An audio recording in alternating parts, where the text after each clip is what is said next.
24 часов на 365 дена во годината е борбата со загадувањето. Значи нам не ни треба да знаеме дека ни престои грената сезона за да превземаме соодветни мерки, тие се перманентни, не можете да ги процените или оцените дали нешто може да се направи што не било направено бидејќи тоа цело време се прави. Од субвенционирање на алтернативни начини за затоплување на домовите, од ослободување на јавен простор од автомобили, отежнување на автомобилски сообраќај, од купување на автобуси еколошки, од субвенционирање на инвертери, од најголем површина на обновено и ново зеленило во градот. Тоа е борба која што можеме да ја добиеме, која што се води на многу фронтови, можеме да добиеме само ако таа битка биде водена на тие фронтови. Така што градот во изминативе 3 години има превземено 27 интервентни мерки кои што во претходните градска администрација не учествувале и заради тоа веројатно последните 2 години имаме сериозно подобри резултати во однос на бројот на загадени денови визави тоа што и го имавме пред 2017, така што очекувам дека тој тренд има добри и сериозни шанси да продолжи, особено што не знам стратешки сме во постапка за лиценца за затоплување на домови, градски енергетски системи. Завршени се или при крај се преговорите со Европската банка, со ЕБРД за воведување на Bus Rapid Transit, што би требало до крајот на 2021 и само тако, со таков еден стратешки пристап можете да го решите проблемот. Не е прашање кое што на копче постои или не постои, за да му даеме таков третман. Само добра стратегија, само добар однос, само секојдневна посветеност на различни фронтови може да не доведе до она што го посакуваме, а тоа е амбиенталниот воздух секогаш да биде почист. Дали си избра фирма која што ќе го изработи проектот за новиот концепт за јавен превоз? Колку рок има за изработка на избрана, мислам дека е при крај постапката, концептот треба да го имаме до крај на февруари. Бидејќи една беше учесник фирмата, меѓутоа сакам формално да заврши, една ги исполнуваше условите и е конзорциум меѓународен во прашање, кој што имаме и домашни и странски експерти, би требало некаде во февруари да го имаме.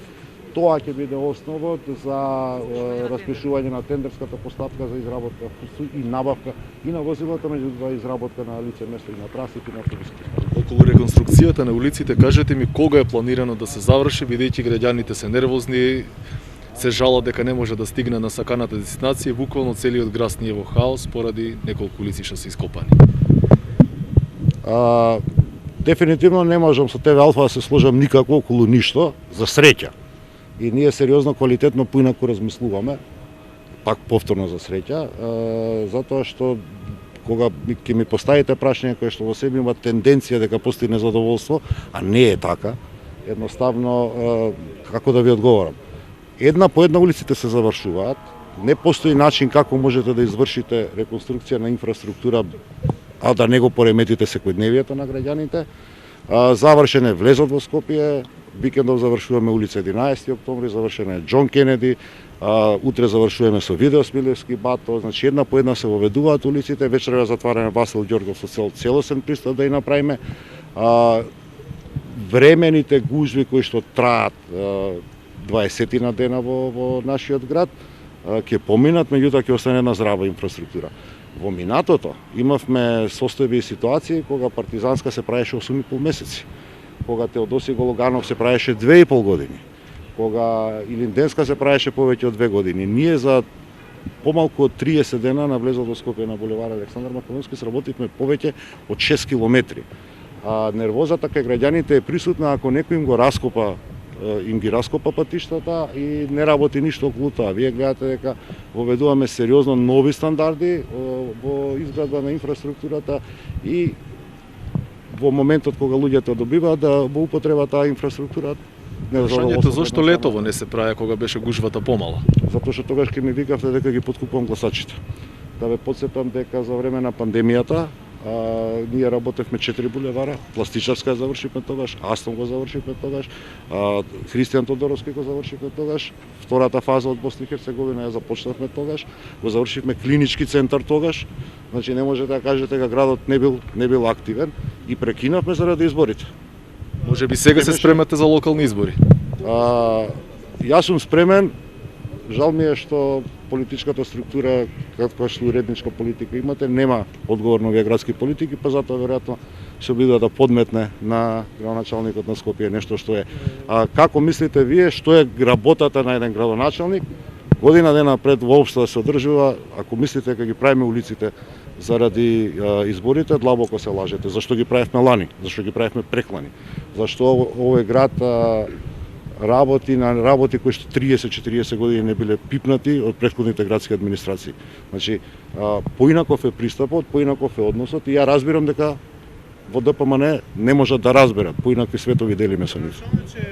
Дали град Скопје ќе тира за оние 9 милиарди евра кои што ги понуди ЕУ за Македонија? Мислам дека премиерот Заев спомна дека ќе се конкурира за колекторот да биде дел од тие пари и исто така во прашање дали се размислува за инвестиција во спортско-рекреативниот центар Стара и езерото Треска, кои многи години не се функција и не се исполнени. Мислам дека тие сега се во општина Стара и надале град Скопје инвестуваат за некаква работа.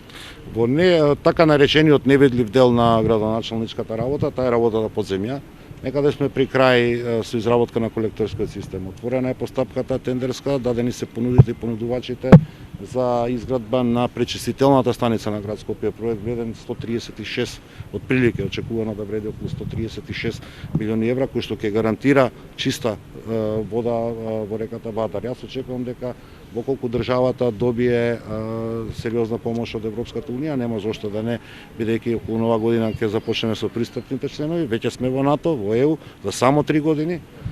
Еден сосем поинаков пристап на вредности од опозицијата делиме и во тие фондови градот е спремен со 4 до 5 сериозни инфраструктурни проекти кои што се готови, ревидирани, спремни за тендерирање, да партиципираме, односно да учествуваме, односно побараме поддршка финансиска од страна на владата. За езерото Треска тоа е доделено на општина Сарај како менаџирање. Ние го помогнавме процесот на прогласување на таа зона за туристичка зона со цел да се реализира стратешката инвестиција која што ја договара општина Сарај, а ние исто така и помогнавме во изработката на деталниот урбанистички план околу езерото Треска со цел да овозможиме негова и ревитализација, меѓутоа и оплеменување на просторот околу, кој што сега за жал повеќе личи на депонија отколку на нешто друго. Чобритски динак ќе се реализира тоа? Па би требало, да. Тоа се моите Кратко само за јас, па бидејќи позната страна комисија, дека најверојатно ќе и вие да преземате некои мерки околу превозот јавен, дали се преземат некои мерки, разговаравте ли веќе со комисијата за разни болести што ви препорачаа? Последниот протокол што го имаме нема нов разговор, последниот протокол што го имаме дозволува дека 75% од средствата за јавен транспорт, комбињата и автобусите кои што се обраќаат во системот на јавен транспорт на град Скопје е дозволена нивна исполнетост до ниво од 75%. Градот е сериозно одговорна институција која што не импровизира, особено кога се прашањата на стручните луѓе, а постручни луѓе од Комисијата за заразни болести во областа на заразните болести и пандемијата во која што живееме неаме. Ако добиеме поинакви препораки, тие препораки немаме избор, туку едноставно ќе ги примениме. На крај за вас.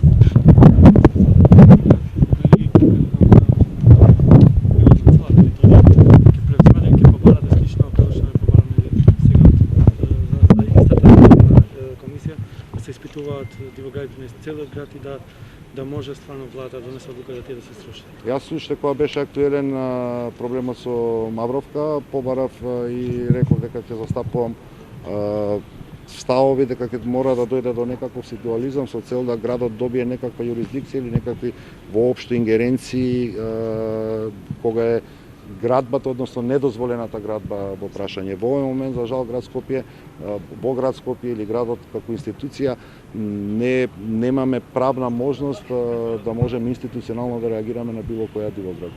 Дали работите нешто конкретно на тоа да добиете ингеренција од Па јас очекувам и тогаш кажав дека во делот на процесот на децентрализација кој што недвојбено ќе ни следи, после до формување на централната власт, една од работите кои што ќе биде и таа. Имајте во предвид дека политичка волја за формирање на комунална полиција на град Скопје постои, законски текст е готов и очекувам дека многу набрзо ќе започне ќе се донесе тој закон со цел да кога ќе влеземе во наредниот мандат наредната година можеме со таков тип на институција да вршиме меѓу другото и контрола на биоградските гради.